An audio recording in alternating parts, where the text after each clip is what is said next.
Fire Emblem is anime chess. People like Fire Emblem, therefore they must like either anime or chess. So if I add even more of one of them to the game, 50-50 odds I've made the game even better.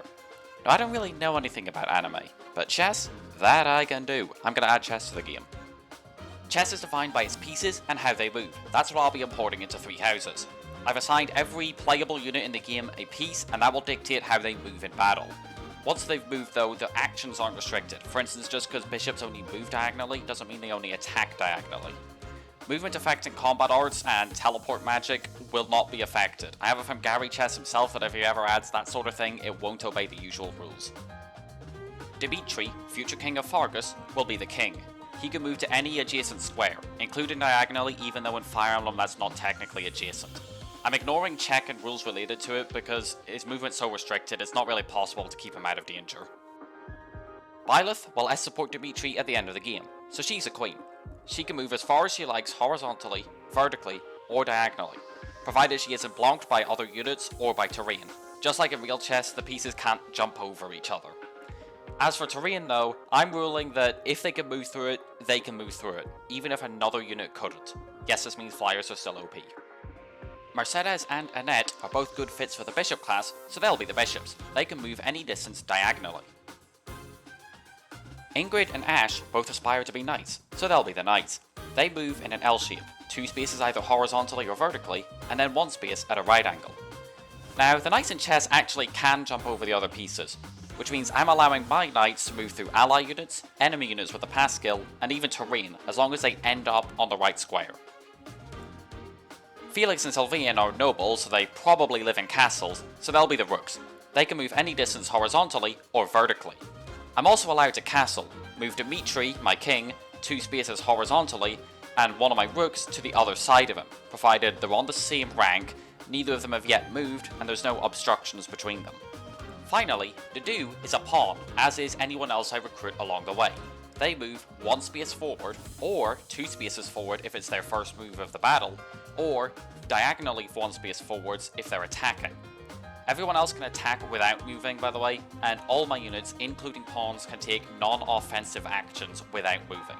Problem: unlike in chess, Fire Emblem doesn't have a clearly defined forwards direction. I'm defining forwards as in the direction of the enemy. Basically, I'll have a look at the map at the start of the battle and decide which way's forwards on a case-by-case basis. I'll orient the map such that forwards is at the top of the screen, as though you were sitting at a real chessboard. In the unlikely event that one of my pawns reaches the forwards edge of the map, they could promote to a queen, knight, rook, or bishop. Everything else is allowed, like battalions, adjutants. Look, chess is an abstraction of real battle. We can reasonably assume that the pieces we see are commanding their own little guys. How else would a bishop take down a knight or a whole castle?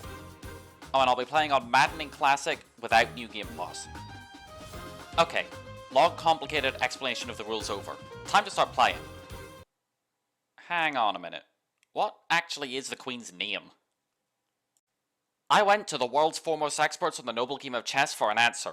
And when I next looked at my post, the most outvoted answer was Camilla. But if what I've heard about her is true, then... No, I'm not ready for this. What do I do? How do I deal with... I'm sure it'll be fine. Prologue time. With my second action of the run, I move Camilla through Dimitri. This is going to end up becoming a running theme, isn't it? That I can't beat the prologue without breaking my own rules. Okay, restart. To be honest, the prologue wasn't difficult. The only deviances from my normal hard mode playstyle were spamming vulneraries and picking my weapons such that I don't get double attacked. I just sort of walked around with Camilla and Dimitri killing people, while Claude and Edelgard opened their hearts to each other and found some common ground, securing peace and cooperation when they ascend their respective thrones. I'm kidding, obviously. What they actually did was team up to kick my teeth in the mock battle. The prologue took 2 attempts, and that's only because I made an illegal move the first time. The mock battle took 13. I brought out the force-deployed Camilla and Dimitri, Felix and Sylvain, the rooks who have good mobility, and Annette, who has decent mobility and rally strength. We let the initial trio approach and, oh, Dorothea 1 rounds Dimitri. That's not good. Because there's no permadeath this battle, I sacrificed Sylvain to protect my king, and we managed to fight them off without further casualties. After taking a while to maneuver towards Claude and Hilda, I discovered that Annette can't actually attack Hilda from 2 range because bishops can only see half the board. Then I moved Felix through Camilla. This time we're saved by Ignat's blundering. He had Maiden 1 available but chose to take my bishop. Claude 1 rounds anyone we send in, so I decide to attack Hilda first and see if Claude 1 we can get it to melee range. It didn't work. I switch Annette out for Mercedes, thinking that with healing I can engage Claude and Hilda more safely, but then she also can't reach the right squares. Camilla and Felix took incompetence to heights I didn't think were possible, missing so badly that the deer didn't even register they'd been shot at. Then I blunder my queen. I put Mercedes on the wrong tile again, didn't even bother with this one. I refine my opening slightly, unequipping Sylvain's weapon so Dorothea doesn't double him, and also get lucky with Felix's crest proccing on Lawrence. Not that it matters. This time I try bringing both bishops, sending Sylvain to the bench. Ignatz at this point is so bored of repeatedly doing the same battle over and over that he straight up brought his easel and brushes to the battlefield and painted a picture of an 8% crit. Bringing the bishop pair was a stupid idea. Mercedes goes back to the bench, and I bring out Ingrid instead of Sylvain on account of her better res. Lawrence makes a positional inaccuracy, blocking Ignatz from getting to Dimitri. Not that it matters, because Dorothea is also bored by this point and composed a song about a 1% crit. This time we blitz through the initial trio quickly, although not without casualties. Claude gets tunnel vision, taking my rook and bishop, leaving himself open to attack from the royal couple. Camilla actually mastered the commoner class this time, just like in classic low elo chess where the queen does everything. Chess tip for you beginners though. Lone queen attacks get stifled by coordinated pieces, such as the Black Eagles. I return to the original lineup and try out the anti-Bombcloud opening, where I retreat with my king. I can then place him within range of just Lawrence, while the rest fight the rest. Thanks to a clutch Felix dodge, everyone survives the opening. I sacrifice Felix, Sylvain and Annette to Claude, and then move in to engage the Black Eagles on my terms. I manage to lure in Hubert, but the rest don't follow. I can't repeat the same on Ferdinand without also aggroing Hanneman, so I move in to engage Edelgard. She doubles both of my units and Camilla falls quickly. I play the same opening, and then go for Hubert before the Golden Deer. Now I'm well aware that both houses aggro when you go this way, but I was hoping since the rest of them didn't aggro when I went for Hubert the last time, that they wouldn't this time. They did. Same opening again, and this time I have Dimitri stand and let Hilda use him for target practice to get Claude to come to us. Hilda will always target Dimitri if he's the only one in range, and he can stall for as long as he has vulneraries. I sacrifice Annette to defeat Claude, and we mop up Hilda and then Hubert. Felix starts carrying the run early, being fast enough to keep up with Edelgard, who we then swarm with range attacks and defeat. We mop up the stragglers one by one, and on the 11th attempt, beat the second battle of the campaign. The 11th attempt of 13. Yep, time to do that again. This shouldn't be too difficult now that I know what to do. Play out the opening, go to the left, have Dimitri stall Hilda.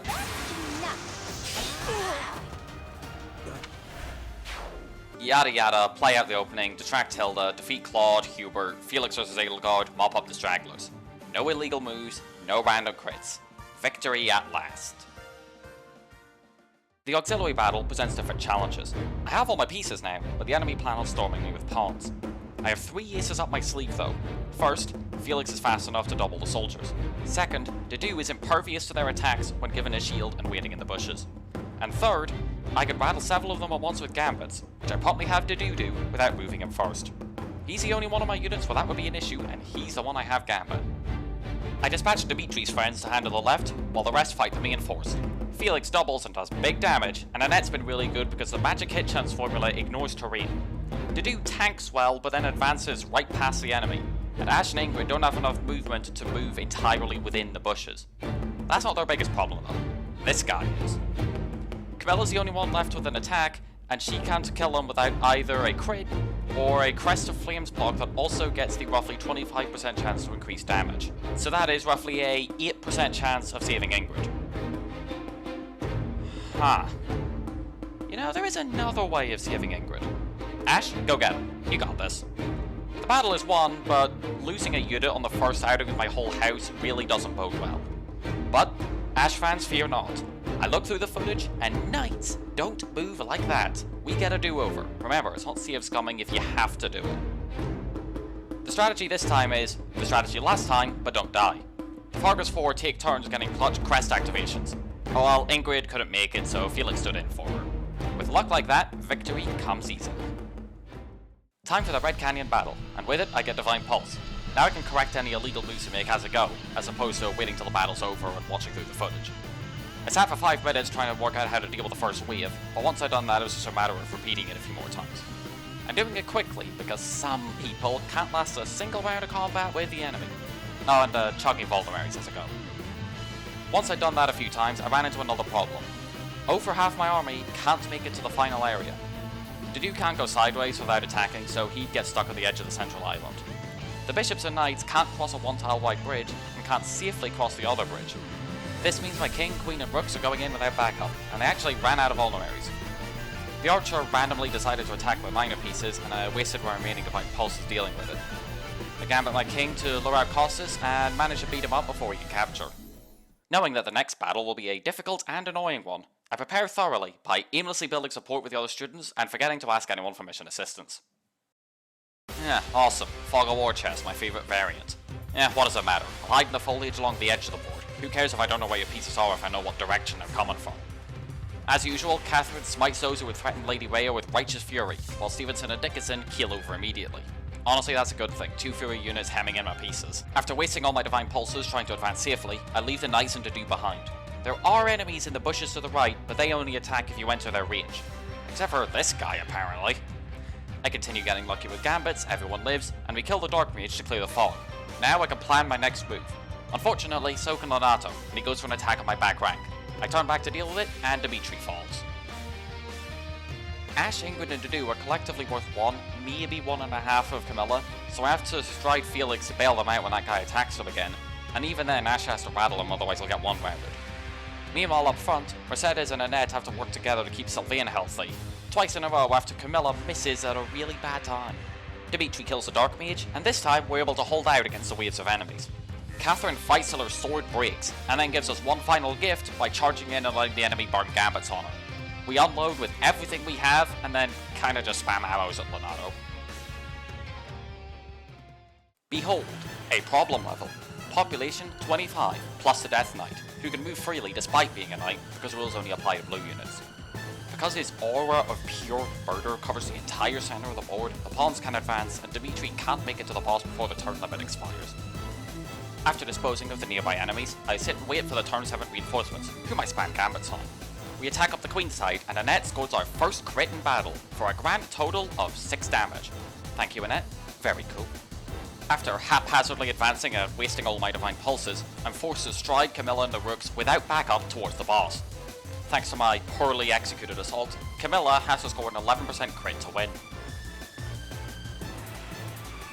Because the pawns aren't good for anything else, I set Dragoon as Camilla's adjutant and don't bother with Leonie at all. This time, I don't wait for the turns to have reinforcements, because the last thing they'll expect me to do is allow myself to get surrounded. Genius plan. One small problem, I get surrounded, and people die. I use my last divine pulse to retreat to the open area at the bottom of the map, and then play as normal. And then I blunder my bishop. But don't worry, Annette fans, some of the units don't actually die if they're lost in part 1. Well, Annette fans in shambles, I guess. And this time Camilla scored the crit and I won the map. Now I would have to save scum in order to save Annette. Yeah, I could have failed the map on purpose to get a do-over, but that's just save scumming with extra steps. I have to actually try to win the map. Guess I'd better replenish my losses then. I recruit Catherine, more for Thunderbrand than anything else, and Cyril because I can, why not? And then I arrive at the infamous Chapter 5. Those of you who watched my previous video will know that I've tried maddening before and it resulted in the loss of some brain cells. This is as far as I got. But this time I have a video to make. I need to keep banging my head against the wall until the bricks give way. Like everybody else playing this mission, I open with the Gilbert Gambit, and then foolishly advance without waiting for the ambush reinforcements. I burn 2 divine pulses on illegal pawn moves, and go through the rest the normal way. I hang back outside the regular enemy's range, but then almost lose my queen and rook to the initial ambush. Instead I had to sacrifice my other rook, and my knight, and my surviving bishop. Oh, and my king as well. I'm able to repel the initial ambushes, and then progress to the Corridor of Doom. I think, having done some research before playing, that I can move Camilla past this pillar, which spawns another set of ambush reinforcements, and then have her make it back to the squad before they appear. But no, they appear immediately. I believe the second ambush appears at the start of enemy phase after you've killed the first 2, so I want to kill the second one on enemy phase to delay them for a turn. But no, they appear after you kill one of them. And just as I figure out how to defend the main body of my army, Camilla gets doubled because she attacked with a heavy weapon. This time, Camilla requisitions Felix's shield and hides on the enemy's home flank, as I try to deal with a mage and thief before the second ambush appears. Once they do, they immediately trap my queen in the corner, while the rest of the army take turns tanking for each other. Thanks to a concoction and physic from Mercedes, Camilla survives long enough to join up with the main force. I am now further than I've ever made it before in Maddening, but not far enough. Mercedes rapidly exhausts her heals as we advance, which we need to draw enemies towards us. She also has stride, but her battalion withdrew ages ago. We stumble our way through the queen side, and even though twice I forgot that bows are effective against flying units, it's Dimitri who can't take anymore. Alright everyone, get out your pencils, it's time for a pop quiz. Just one question. How have I been an enormous moron this battle? I'll give you a hint, it's something to do with the pawns. Pause the video if you want to work it out. You figured it out yet? Well, here's the answer. I could have pushed them to an open file and promoted them on the enemy's home rank. I get 3 more queens this way, one of whom is Thunder Catherine, whose name strikes fear into the hearts of little children. With 24 more points of material than before, we methodically take out the enemies after the last ambush, using stride and the many vulneraries they drop to help us out. The map boss is Miklan, wielding the powerful Lance of Ruin, which he uses to deal 0 damage to any of us and 20 to himself. Once the Black Beast appears, tactics more or less go out the window. All there is to do is throw warm bodies at the problem and let Catherine handle the second phase basically on her own. The beast decides it isn't going down without a fight though and atomizes Dimitri. Camilla simply undoes his death and then avenges it anyway. I have a new recruit, it's Lawrence. I only want him for Thyrsus, so I'm not going to use him long term. I will use him against the Death Knight though. The choice here is between routing everyone except the Death Knight or everyone except the Death Knight. But can I even defeat the Death Knight? Well, the answer is maybe. To do his learned vengeance for a potential 38 extra damage, more than enough to one-shot him. Queening him is possible, but the issue's time. From the uppermost part of the starting corridor to the promotion square is 20 tiles vertically, and I'm on a 25 turn time limit. Camilla and Felix both have shove, and Mercedes has drawback, both of which I can use to hurry him up, but then he'll have to actually make it to the Death Knight's chamber and then land the attack. Sylvain with a Lance of Ruin and Night Kneeler comes just shy of a one-shot, but with Camilla softening him up with a Gambit, it could be possible. I could also hope for Camilla to land a 1 in 9 crit, that's an option. Not being confident in my chances against the big scary death guy, I send the rooks to exterminate the narrow corridors while everyone else goes to the left. Not that any of that matters, because somebody forgot how to fight. Not being confident in my ability to defeat the right side enemies, I send everyone on the to-do escort quest. He took too long to queen and died to the mages anyway, but I did discover that Felix can hit the Death Knight and some of the inner enemies from the outside of the board. Interesting. Not being confident in Dedu's ability to make it to the Death Knight, I decided Sylvain time. For this to work, Camilla's battalion needs to survive with at least 1 Gambit remaining. No prizes for guessing what happens. Not being confident in Sylvain's ability to survive all this, he shows me how it's done by getting 5 clutch dodges in a row. Camilla also proves adept at avoiding damage, which actually cost me the map because Battalion Vantage didn't activate. Not being confident in anything at this point, I fish for a crit and haha, very funny. I haven't a Divine Pulse yet, because I'll mess with the RNG a bit and... As I was saying, I had supreme confidence in my abilities and the Death Knight is a weenie. We stay winning. Next month, I note that there's nothing in the FIDE rules about collapsing the marine ecosystem. So I do that, twice, and also recruit Shamir, Leonie, and Petra. Just in time too, because I'm going to need some more pawns for the Battle of the Eagle and Lion. I'm going to make an attempt at going into the middle and attacking everyone. Who knows, maybe it'll work out. Okay, wait a turn before charging in. Now I still have a healer, things should go better. Okay, coward's trance it is. Just sit back and watch and oh no, it's Ferdinand. Okay, he's dealt with and oh no, it's Hilda. Dimitri does 0 damage to her. Dimitri. 0 damage. Dimitri. Okay, she's dealt with now and oh no, it's Edelgard. Oh wait, she's changed her mind. Oh well, thank you, Edelgard. And Linhardt, for that matter. Alright, it's just Claude left now. One small problem. How? Turns out, the answer is Petra. She's actually faster than Claude, so she can lure him in, and then the rest of us go to town with gambits. At Ramire Village, we actually open with a crit, so clearly the game intends to lull me into a false sense of security. There are helpless civilians scattered around the map, but you don't win chests by saving lives, so I abandon them to their fate. Although, to be fair, you also don't win chests by getting checkmated in the center of the board. On the second try, I actually save a civilian or two, and I'm rewarded for my good deed, when Ashe not only hits a clutch 37% Deadeye shot, but survives the ambush reinforcements on the next turn. And then, Camilla dodges 2 one-hit kill attacks from Solon in a row. It's almost like being a decent person has benefits to me as well as the people I help. Yeah, but being evil's more fun, I'm gonna stick with that. I've gone this far without doing any power logs, so I really get a move on here, playing 2 and playing Scholar's Mane in both of them. Well, let's be real here, Acheron would absolutely fall for Scholar's Mane, wouldn't he? Up next is a battle against a few feral monsters. Us intelligent life forms end up using a smidge more strategy than them, which might be why we ended up in a bad spot with 2 monsters left to go and most of my units, including Gerald, wounded. But my saviour was at hand.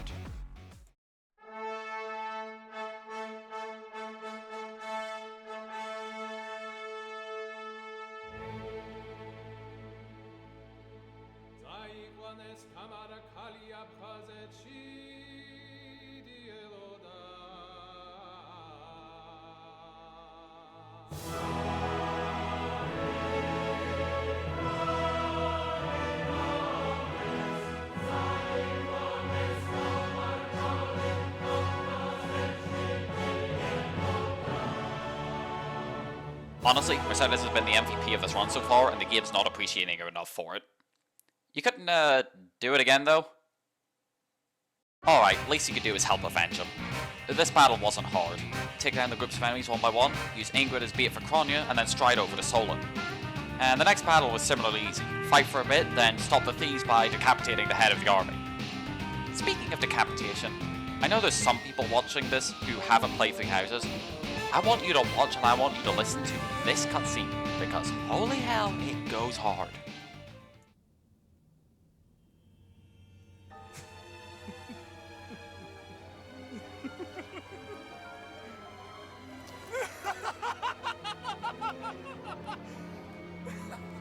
Is this some kind of twisted joke?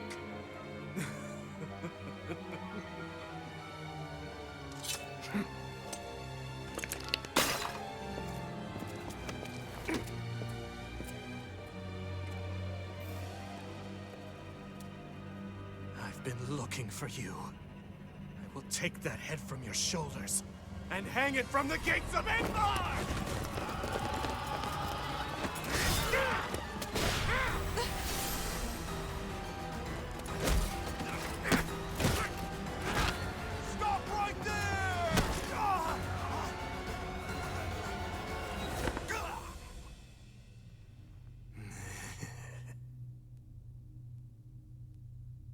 Yeah, Chris Hackney did a good job, didn't he? Anyway, after recruiting the last few students and maxing out my professor level, wartime. Attempt 1 doesn't last long as we get overwhelmed by an onslaught of Imperial forces, but I did discover that only one pawn, my pods can't advance because of the walls, by the way, can hold off one of the entrances indefinitely. Kidding Petra out with Impregnable Wall for this reason, we managed to repel the initial assault, thanks in no small part to Camilla kicking the Death Knight upside the head. But then Pegasus Knight circumvented my defenses, and the Winged Demonic Beast kicked me upside the head. Now, I thought that the Scholar's Mane go straight for the boss trap wouldn't work on this map because there's too many enemies in the way. But if I sneak down the Queen's side, Camilla will take relatively few attacks, have time to heal before going in, and only have to survive her retinue for long enough to expose her. So I tried that, and it didn't work, but I got pretty close. And I discovered that the combo of Impregnable Wall and Aegis leads to Lysithea, of all people, taking no damage. I had stat boosters. I had so many stat boosters, I just didn't use any of them. Much better. I went for the same again, and after some precariousness in the back lines, including Impregnable Wall running out and having to get Rhea to tank for me, Edelgard advanced after I aggroed one of her guards. I predicted where she'd end up on the next turn, and sure enough, she's there, and her guards left her open. Quick victory lap at the back, then checkmate. Okay, I don't know how to translate the time skip into chess terms, so you know the drill. Get knocked out for 5 years, return to Gagback, and hey, who put this sign here? For those who haven't played Three Houses, let me explain why Hunting by Daybreak is considered easily the hardest battle in the game, and one of the hardest in the whole series. The enemies are numerous and have spiked stats, to the point of us struggling to hit some of them, and most of us getting one-rounded in return. As for us, we don't have the luxury of the battle prep screen.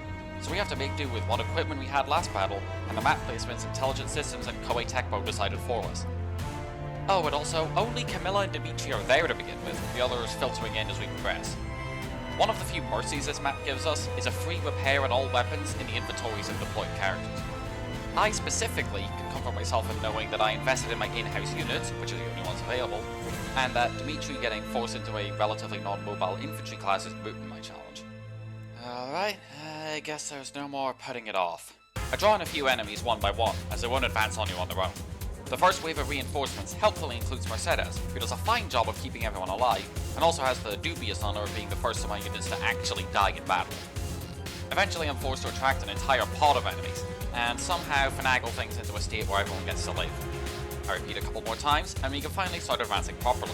I progress to the trigger point for the remainder of my units to arrive, and contend once again with my old enemy, narrow passageways. After using all my divine pulses trying to take out the enemies without aggroing too many at once, Camilla cleanly dispatches Palardo's body double, while the real deal escapes with his cadre of guards towards Ingrid, who's been stuck in the corner this whole time. Being more focused on escape than on her though, she only attracts minimal attention, allowing Camilla to do to real Palardo as she did to the Fiend. So, I just beat Hunzi by Daybreak, first try. I guess I'm just the greatest to ever do it. Although I'd have no idea how I did it, and I'm now going to move on before my bad karma catches up to Chapter 14, Protecting Garrick Mach. My bad karma has caught up to me. This is basically a repeat of Chapter 12, but with more one-round kill flyers. 2 of which, along with a paladin, spawn on every odd-numbered turn and rush the gates I need to defend. And unlike last time, I can't just kill the boss and be done with it. This map requires you to kill every last one of them, unless you start the fire attack by escorting the allied swordmaster to this tile.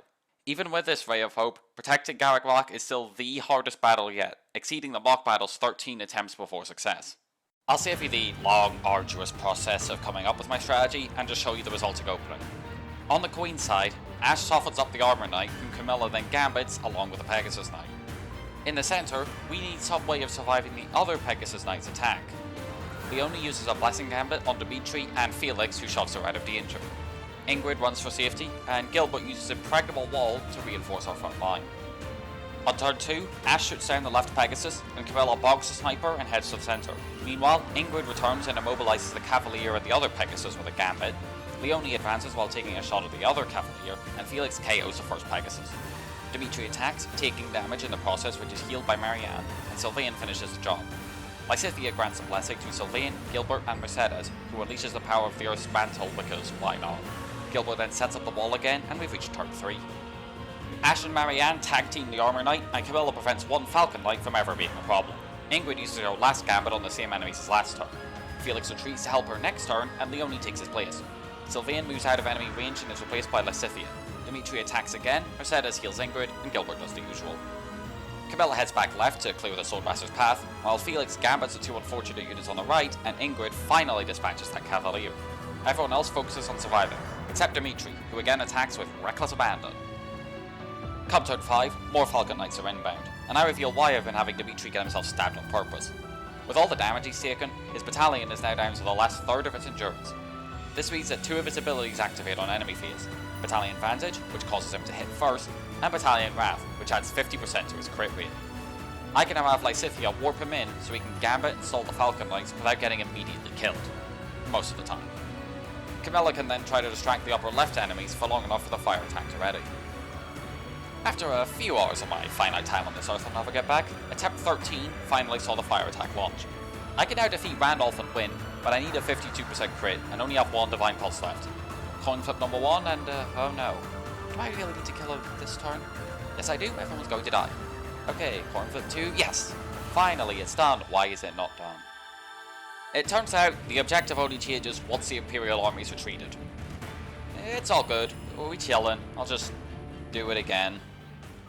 Attempt 15 is the next time the fire attack succeeds, and after some careful retreating to make sure nobody dies, except Gilbert, Randolph charges Camilla and takes a Sword of the Creator to the face for it. I need a break after that. That is refreshing. The battle at ALL also proves welcome respite. Camilla pretty much did everything herself. Taking of the Great Bridge of Myrddin was a bit annoying at first with all the ambush reinforcements, but all is forgiven, as it also saw the triumphant return of Dragoon. And Lawrence, I guess. Also, Vladislava survived the Dimitri crit, adding enemies do be built different. Next is the battle at Gronder Field. I spent a lot of time mulling over potential strategies for this one, but I couldn't really come up with anything. Hey Dimitri, what do you think we should do? Kill every last one of them! Right you are, your majesty. The Imperial forces opted to repeat the strategy of hand me the win that worked so well last time, by standing around and letting Camilla pick them off one by one. Meanwhile, everyone else was tasked with, what else, pushing the pods aside to avoid Alliance ambush reinforcements. One set of reinforcements, consisting of 2 Pegasus Knights and not Hilda, spawned right behind our lines, which has a drastic effect on the lifespan of the pawns. After wrestling the pawns over to the other side of Berkeley's territory, we defeat Hubert and not Petra. Claude, in perhaps the most infamous moment of stupidity in this game, decides that if he can't tell friend from foe, which he really should be able to, then he'll just go in and kill every last one of them.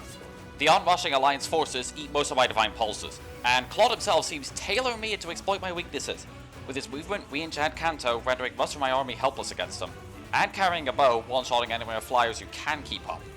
In the end, it takes Camilla catching him in a gambit meant for someone else, Ingrid dancing, Camilla gambiting him directly, Sisyphus warping Ashen so he can use Dance of the Goddess on the 2 of them, and Camilla hitting him the 3rd time just to force him to retreat. Once he did though, his army stalled out and were easily picked off. Edelgard declared her intention to wipe both the Kingdom and the Alliance out at once. In other words, she wanted to kill every last one of them, which she almost did with a well-placed gambit. Dimitri attacked from the safety of Blessing and the Guard Adjutant, and Sylvain stole the kill he spent the last 5 years waiting for. She's still alive anyway, but it's the principle of the thing. I may have beaten this first try, but that try took longer than any other attempt so far. Rather than press our advantage and continue marching on Enbar, we about face and head to the Frosty North to retake the kingdom capital of Ferdiad. We are faced with giant robots with laser swords, long-range lightning turrets, and one Major the Fire Orb who single-handedly ruined my first attempt. It also didn't help that the regular enemies were a match for Camilla, what with monster stats and skills like Quick Riposte. For attempt 2, I focused my efforts on the left for a bit and took it slow, knowing that I didn't really have to worry about reinforcements. With that done, the more mobile of my forces swung right to reach this lever that deactivates the Viscam and weakens the Titanuses? Titanii? Is it still just Titanus? Whatever they are, they're weaker now, but they're still more than capable of sweeping my pieces off the board. With a coordinated effort, we demolish them one by one. Take the opportunity to handle Cornelia's sniper bodyguards, then the whole map starts converging on us and I have to handle her too. For Chapter 19, our villain is Arundel, tactical mastermind, leader of a secret underground conspiracy, downfall of Fodlan if we make a single wrong move, caught out by Scholar's Man. The Death Knight ain't gonna go down so easy. He's developed a new GM level strategy called point a gun at the board and shoot any piece that makes it to the 5th rank. Worn down by continual reinforcements and with advanced difficult, it became doubtful whether we'd win. But I answered that question definitively by abandoning my queen to die for no reason. For the rematch, my new plan is to have my queen zip around the board and snipe whoever she can, Mongol tactics. I pick off his king side one by one, he retaliated on the queen side, we push as far as we can in the centre. I let Ingrid play Russian roulette for a while to deplete the ballista, and Camilla seizes the chance to make it closer. Seeing an opening in his back rank, she charges in recklessly, and scores the 34% total chance crit to check the Death Knight's last mate. We finally arrived at the Imperial capital, and I very quickly saw that this was just going to be a case of sending Camilla to her doom over and over until the laws of probability fell asleep on the job. Only took 6 tries. Nice. And thus, we arrived at the final battle. This was the one I was most scared of, even more than hunting by daybreak. I was right to be scared. Azumoon is notorious for having siege weapons and tomes up the wazoo, but this one, this level, outdoes itself. Fire Orb on the left, Ballista on the right, Meteor Mage is in the throne room, Myson over here with his fancy little reduce HP to 1 spell, and, the crowning glory, Edelgard, having conglomerated her pieces to turn herself into the Mega Chessatron, with a 32 tile range attack that she can use twice per turn. There's also a bunch of other enemies, and they're strong too, but they mostly just serve to slow us down while the 1st Adressian artillery regiment means doom upon us all. However, the orbital bombardment can be stopped. Edelgard stops using her long-range attack when someone enters the throne room. So if I warped Camilla in and had her charge, the rest of my forces would be safe. If she then survived long enough to escape, we would be able to move without fear of Edelgard. We'd still very much fear everyone else. So if Camilla lives, we all live. Yeah, that's a problem. There's a room full of bad guys. I didn't abandon the plan though. I tried warping Dimitri instead. No. Both of them? No. Using the Retribution Gambit? I got more of them, but no. Waiting before warping Dimitri, and also killing Myson, removing the lovely chaps from the board, and getting Dimitri closer to Battalion Vantage and Wrath? Way better, but no. Clearing more of the central room before the warp? Closer still, but no. Trying to clear out the throne room from the outside so the infinite reinforcements won't spawn? Well, that actually did work, but that's not what stops the reinforcements. I thought, after reading the Ricky and Triangle attack, that you had to kill the inhabitants of the throne and central rooms. But as Rengor and liuthail told me, you actually had to physically block the stairs. Big shout out to them, without whom I'd probably never try blocking the stairs, out of both stubbornness and not wanting to waste time. So, physically blocking the stairs before entering? Well, it doesn't stop the maddening only one-off reinforcements, but it did stop the others. What remains of my army is now ready to engage Edelgard. Except I have no idea how I'm gonna beat her. She's standing on a throne tile that heals her every turn. Because none of my units can reliably hit her, and I had all but run out of gambits, she was healing as fast as we could damage her. Only the person I give the Zero shield to can attack her with decent prospects of surviving a retaliation, even though one of her attacks will always target Dimitri. The first clash went about how you'd expect a match against the GM to go, but I wasn't ready to declare it impossible again. Attempt 15 crashed and burned early on. Attempt 16 went well until I blundered big time upon entering the throne room. Sylvain was too far away to kill the mages, and soon everyone was dead. On attempt 17, I made it back to the throne room, and this time with 5 units to fight her with. I had Camilla hound out everyone's double crest monster Venus Flytrap Emperor killing weapons, and then go in with a gambit. Without a shield, Edelgard was made vulnerable, and health bar 1 went down on the first turn. Everyone put on their dodging shoes for enemy phase, and health bar 2 followed number 1 off the board. At this point, the plan stopped surviving contact with the enemy. Felix missed his gambit, hamstringing our damage output. Camilla lost her battalion, decreasing her stats. Sylvain went in for swift strikes, but choked as hard as possible. And then Edelgard decided that an Empress can't tolerate queens in her territory. I Divine Pulsed before I engaged, giving everyone an elixir to supplement Mercedes' physic. I even wrote down every attack made and whether it hit or not so I'd know the RNG. The first 2 health bars went basically as before, but we got luckier with the third. For about a minute. Felix missed his second gambit, Sylvain died again going for swift strikes, although at least he hit this time. Mercedes ran out of heals and Edelgard was healing as fast as we were hitting. I got so paranoid about being optimal that when Felix and Dimitri managed to break her shield, I went and worked out the odds of Camilla getting a crit, only to discover that they were highest if she used the crit boosting weapon. And those odds were in my favour, and health bar 3 was no more. Health bar 4 is the last one.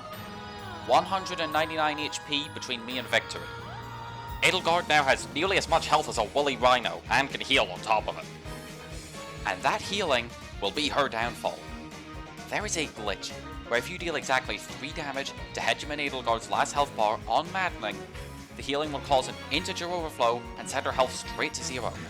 Camilla and Dimitri are both too strong, it has to be Felix. Felix can deal 3 damage with an unarmed strike. He has to hit exactly once. He hits exactly once and it's all over. And he hit her twice, and I lost again, but that's okay because now I know it's possible. It can be done, and therefore it will be done. Perhaps not immediately, perhaps I'll get Camilla killed against reinforcements, but it will be done.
Approximately 36 hours of my life spent on one level. But it answers a question. Can you beat Fire Emblem Three Houses if your units move like chess pieces? Yes. But I didn't. Peasants, your ever-benevolent overlord has a confession to make. I didn't actually complete the challenge. I present to the court Exhibit A. Byleth will support Dimitri at the end of the game, so she's a queen. And Exhibit B. So, because of Dedeu's seductive wiles, Camilla never became Queen of Fodlan, invalidating a whole run retroactively. This whole video has been a waste of everyone's time. Thank you for watching, we'll do it all again soon.